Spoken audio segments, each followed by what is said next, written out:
Guys, Reverend Dachumo is alleging that the reason why the US troop left Nigeria was because of how our Nigerian army have been infiltrated with Boko Haram.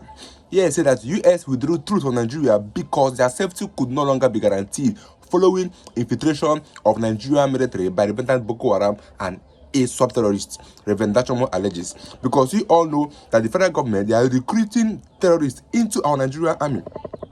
And they're pardoning them. They even host a program just to pardon them and to recruit them back into the community. I'm talking about terrorists that have killed lives, that have kidnapped, that have caused more harm than good in Nigeria. But our government are busy pardoning and recruiting them back into the Nigerian army. This is what Dachumo said is the reason why US left Nigeria, because they don't think that their safety is assured again in Nigeria. Because tell me why you are fighting security, but our government are bringing those causing insecurity back in the Nigerian army, and then we expect the federal government to tackle insecurity. And guess what? Tinubu is telling journalists and influencers that they should stop posting about bandits and about insecurity happening in Nigeria. You'll be shocked. Here says that Tinubu government tells journalists, influencers to stop reporting on bandits, terrorists, amid escalating nationwide insecurity. This is what is happening in Nigeria. Our government are busy trying to cover their tracks. They want to cover that they are failed in insecurity. Now they are telling that no journalist and no influencer should post on bandits and terrorists in Nigeria. That let everything that's happening keep happening. Because till today, our government have not done anything or come out to say anything about the kidnapped victim. Nothing has been done by our government. And P2B is faulting Tinubu. He has said that P2B forced Tinubu's handling of school abductions, saying worsening security shows a failure of leadership and compassion. And the same P2B said that Seyi Makinde told him that Tinubu have never called him till today, ever since the Oyo abduction. He has said that Seyi Makinde told me Tinubu never called over Oyo abduction. P2B reveals calls for president's resignation. And to shock you to know that Ali Modu Sheriff, the person that has been accused to be the one that started Boko Haram, came out on the channel's TV and was calling out P2B that P2B wants to divide Nigeria because P2B wants to become want to become president of Nigeria. He said that P2B want to divide Nigeria. This is coming from Ali Modu Sheriff, and people have lambasted him. Let me start from the one of Femi Falana. He said that Ali Modu Sheriff started the Boko Haram in Borno State. He provided funds and had a governorship re-election deal with them in 2003. Femi Falana. Here says that Ali Modu Sheriff that was allegedly sponsoring Boko Haram by Hajiya Najatu. Today, he is on national TV accusing Peter Obi of having agenda of dividing the country. So dividing the country is more dangerous than sponsoring monsters and terrorists. Also here I say that you preach one Nigeria, yet you bring up Biafra whenever an Igbo person aspires to be president or criticizes incompetent leaders. How many Hausa or Yoruba politicians have ever been asked to condemn the Arewa or Oludowa movement before seeking public office? Guess what? Here says that government of confusion, Tinubu ministers recite old national anthem at fake meeting despite initial threat to jail those who sing it, because of the video that was trending where Tinubu and the ministers were seen singing the old national anthem that themselves changed. Could you imagine? You change national anthem, then you say that nobody should sing it, but you and your ministers went ahead to sing on the same national anthem that you threatened that nobody should sing it, but the government sang it. And guess what? Nobody will arrest them because they're the government. And guess what? He has said that it is not me, it's Shetima who created Boko Haram. Sheriff reveals. Guess what? Shetima is our vice president, and Sheriff is still working freely, going on and interviews to call out P2B and to cause tribalism in Nigeria. Like I said, Nigeria is a joke. Because tell me why none of these people have been arrested. They have been accused to be the one that is sponsoring insecurity in Nigeria, but they are never arrested. Shetima is our vice president, but he has been alleged to be the one that created the insecurity that we are suffering from now in Nigeria. Like I said, Nigeria is a joke. If they should explain Nigeria for you and you understand, then something might be wrong. Let me get your views in the comment section, guys. I will see you guys in my next video. Please don't forget to subscribe and leave a like.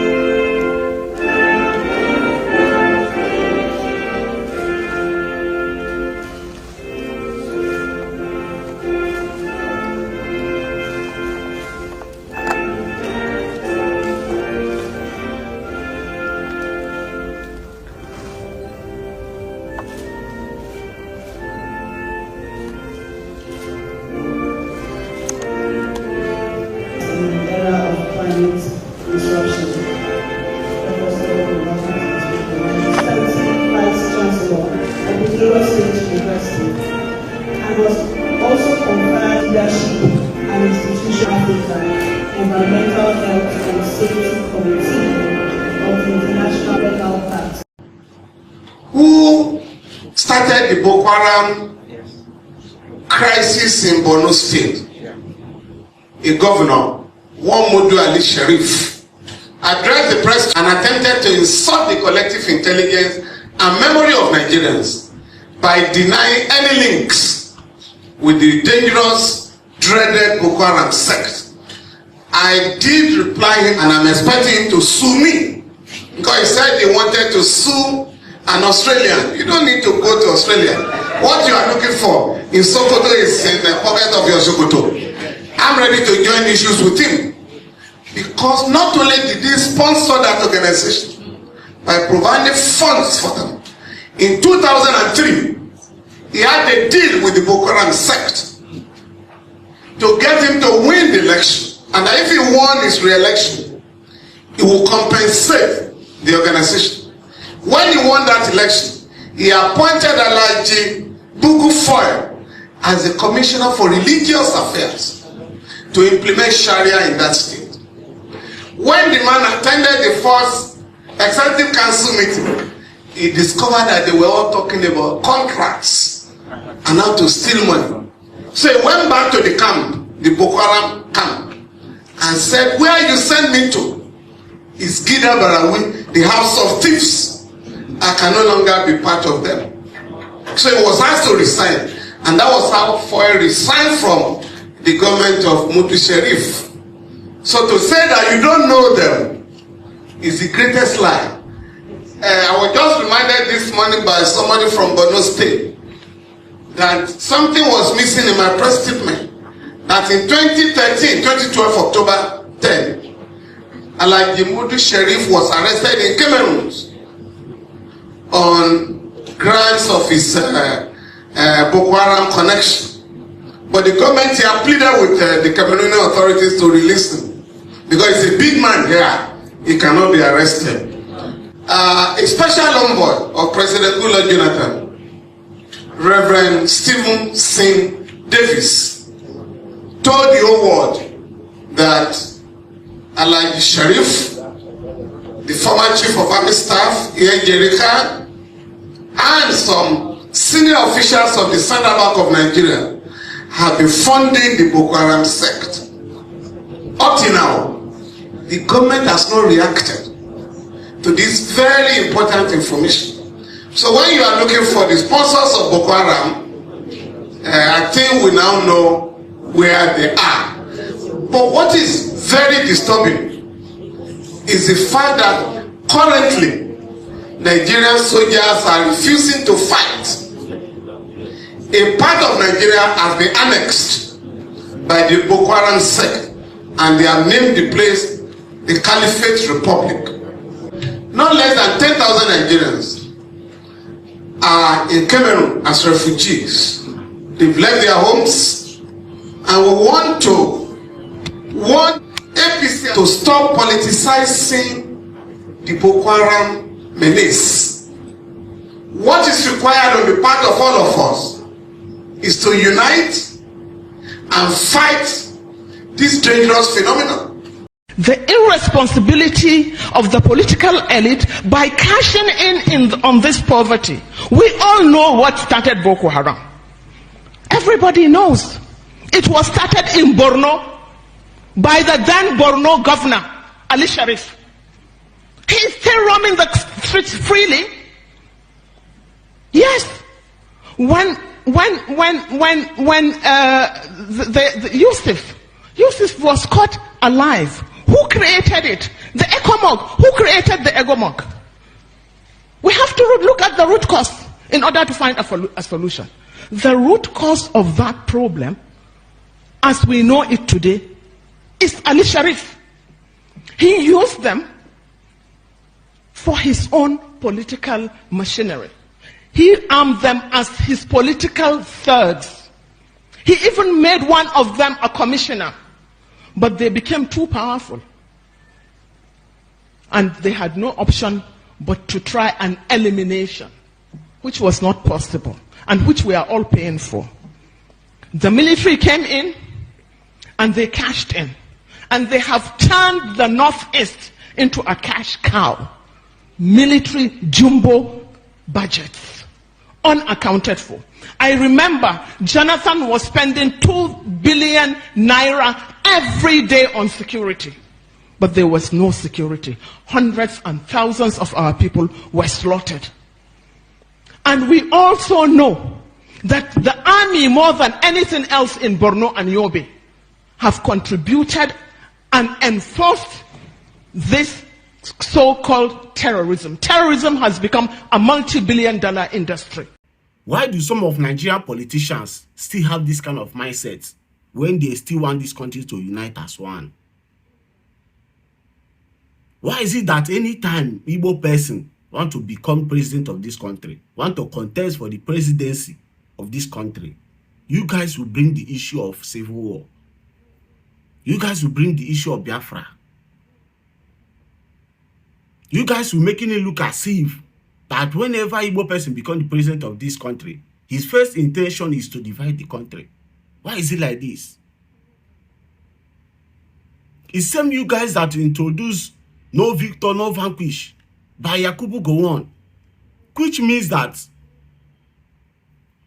as the war have ended, that no side should be treated as defeated enemy. That we should forget about what happened in the war and unite as one. Now, what is not happening? How can we now unite as one, but Igbos can never produce president in this country?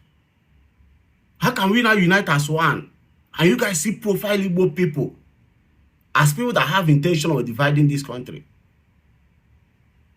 Why would this Ali Modu Sheriff be talking this kind of rubbish to P2B? So you want P2B to condemn Biafra?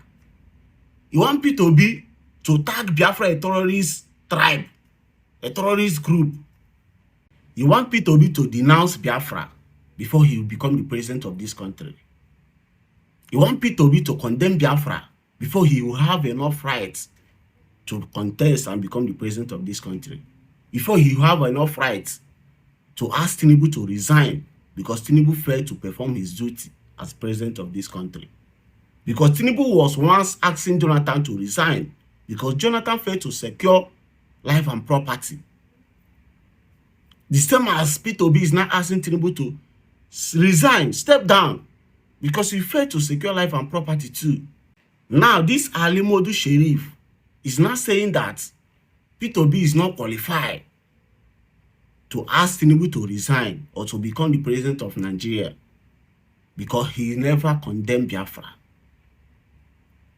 As Hausa people get Ariwa, Yoruba people go Duduwa, now so Igbo people get Biafra. So you want P2B to denounce his own people, to condemn his own group, his own tribe, because he want to come and serve Nigeria. This is one problem of Nigeria, Southeastern governors, Southeastern politicians. All these people, they see them as their slave. That's why they always instruct them to go and be buying their people to please them. That's what his Soludo is doing, using his Udogachi people to go after Eastern Security Network, to come be buying his people to please his masters. So you want P2B to denounce Biafra, to condemn Biafra, to tag Biafra a terrorist tribe, because he want to come and serve Nigeria. He want to come and become slave to Nigeria. All of them, they're mad. Anyway, listen to this stupid human being. Heard what Mr. Peter Obi has said. He's asking President Tinubu to resign or step aside. Do you think that's just reasonable to do, considering that President Tinubu at the time was also asking Goodluck Jonathan to step aside? You know, Sean, Peter Obi is the most unqualified person to make such a statement. Really? Yes. As an opposition figure? Not only that, I want to take you back. This country, Nigeria, today fought a civil war. Our leaders in this country sacrificed their life to fight a civil war to keep the country one. Both leaders from the north and the south. The cause of this war was demand by then Nnamdi, by then Ojukwu, to succeed the country. Peter Obi, up to this moment, he is pursuing division of Nigeria. How? How? Because, is that right? I mean, because what evidence do you have to say that? He believes in Biafra. He never condemned Biafra. He never condemned iPod. Is Biafra a bad thing? Biafra is secession.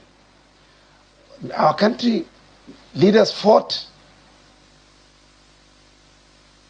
to keep the country together. He wants to divide Nigeria. How will someone who wants to be president of Nigeria thinking of dividing Nigeria? What is that your assertion? Correct? He should deny. He should come out to this station and say he doesn't believe in division of the country. He should deny. I am confronting, telling him this is what he stood for. And Nigeria in 2026, today, we have gone past that long time ago. Because our leaders, today, Nigerian leaders, a lot of them are having bullet wounds in their body. People like Obasanjo, General Yakubu Gawan, T.Y. Danjuma, late General Shua, late General Abacha, all of them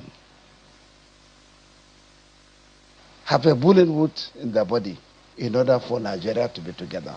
Anybody aspiring to lead Nigeria must be someone who stands for Nigeria, not for any section.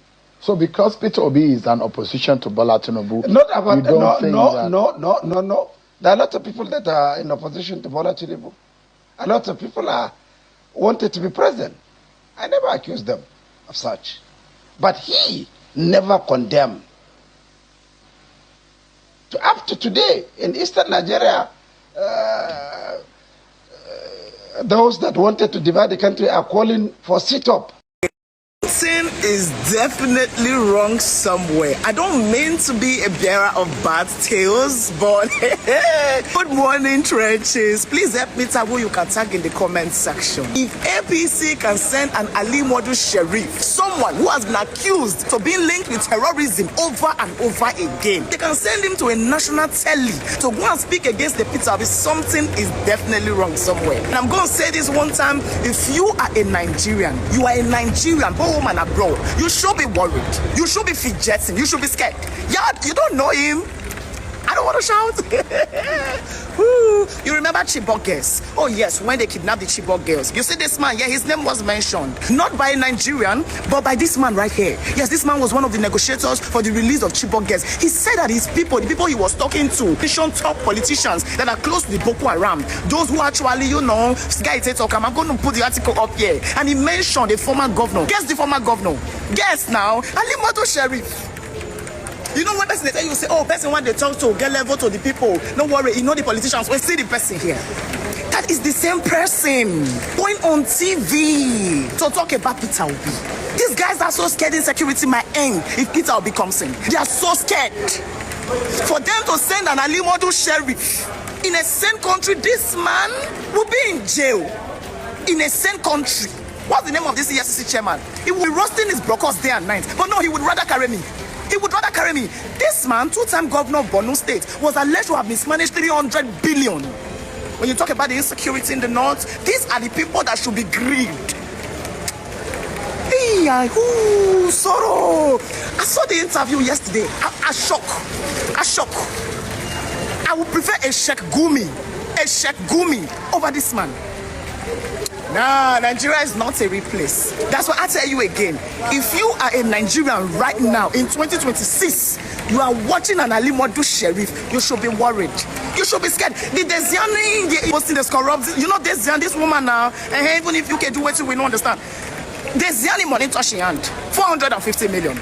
But you keep saying that, oh, they investigated, no conviction.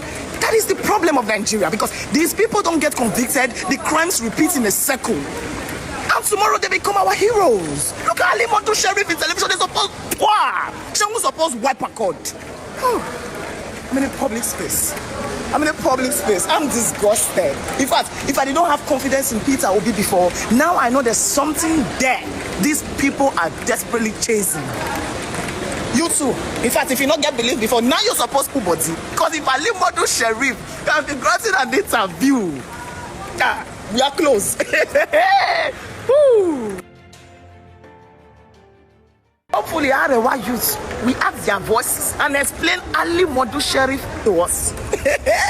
Somebody say we move. I'm not talking about the PDP or no. I just scatter PDP. Oh, PDP governors will tell you. Even young friends, they shock saying their television, they talk about Obi.